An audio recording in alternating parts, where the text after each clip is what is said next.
Hello, everyone.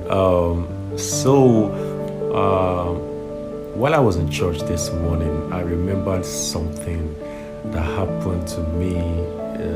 It was a day I cried profusely. I cried like a baby, and thinking about it now, it's really amazing because most times men don't usually cry. Not that we don't go through pain, not that we don't have the emotions to like cry, but most times we put on our manly nature, even when we're going through pains, going through struggles, or going through emotional trauma or anything that has to do with pain. But most times we act like a man and just act like nothing is happening. There was a day I broke down in tears, crying like a baby. And that day was a day I actually had an encounter with God. I think it was around 2015, thereabout, I believe. So I was actually eating because it came in an unusual way. The encounter I had with God came in an unusual way. It's like most times when we're expecting God to visit us, we probably expect God to visit us when we are praying, probably when we are having a quiet time, or when we are going through, probably when we are trying to devote our time to God. We are praying, you are fasting, you are just in the presence of God. But this very particular day, none of that was happening. I was neither fasting, neither was I praying, neither was I in church. Neither was I even in the presence of God. What was I doing? I was eating. I was having my breakfast. But what I was doing was that I was not playing a gospel song on my phone. So as I was eating, I was flowing with the song in my heart. So I was eating. At the same time, I was listening to the song. Do you understand? So as I was eating, I just felt a heavy presence. The song was more like was being transformed from just the music into a presence. Let me explain that. Okay, now when you listen to a song, you just listen to a song. It's with the sound, melodies, and all of those things. But this very particular day, this music, everything became real. It became, how do I explain this? It became real in my heart. So I started feeling the song. It became more intense in my heart. That it got to an extent I couldn't even control it anymore. During this period of time, I had a flashback of my past.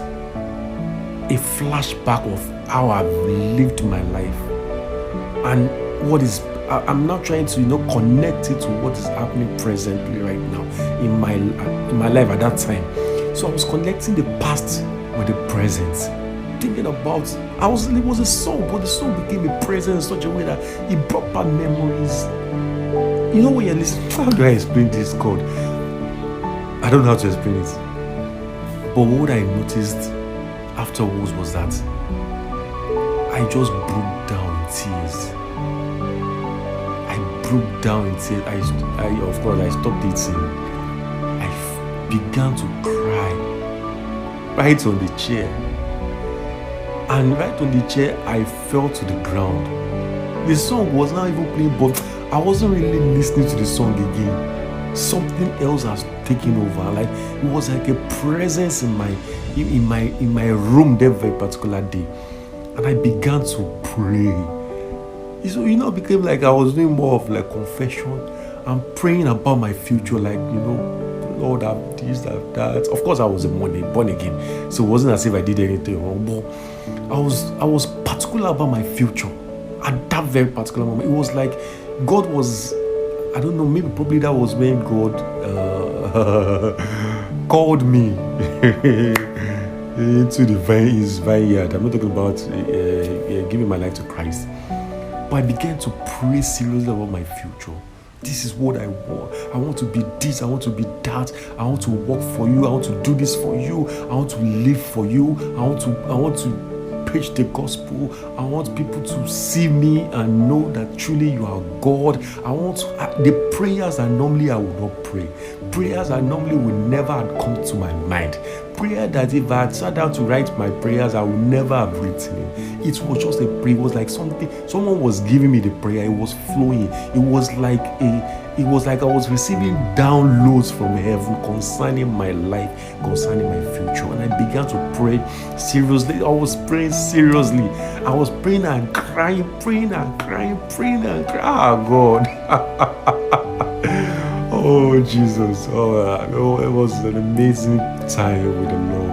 That encounter was really powerful. And it was just me in the room. It was just me in the room. It was just me in the room. I really prayed. I prayed. And I believe that if that encounter transformed my life, it totally transformed my life, put me on course according to the will of God for my life. Since then I've been on a journey with the Lord. So I believe that it's when we are expecting that encounter that we actually expect, it might come in any way. It might come in any form. God is the king. He's the ruler.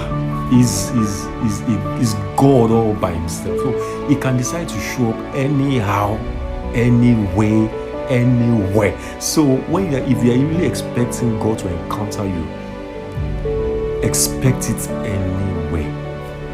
Just let your mind, in fact, don't even think about it, just have it in mind. I want to have an encounter and be true to yourself. When God sees the sincerity in your heart, it will come true. And it might not even be so, it might be a breakthrough for you, it might be a deliverance for you.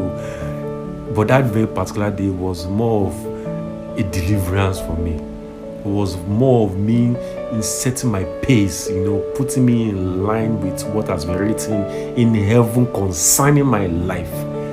So you can I've had encounters like that several times, but this was my first and it was really powerful. I hope you are blessed with this, and I pray that I hope that probably it will answer one or two persons' question concerning why is God not give me an encounter. I'll do fasting and prayers and all of those things. God is answering. God is listening. He is hearing everything. He heard. He said, the Bible said the eyes of the Lord is upon the righteous and his ears are open to their prayers. So as long as you're a child of God, God is seeing you and God is hearing you. So keep praying, keep expecting, keep believing. God bless you. Thank you.